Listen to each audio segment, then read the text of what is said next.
Hi everyone, I hope you are doing well.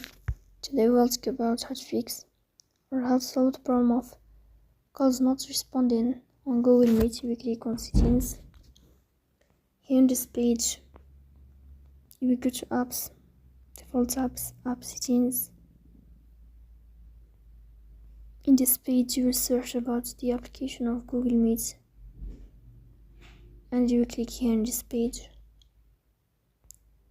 Then we click on First Stop and we click OK. Here we'll enter to storage.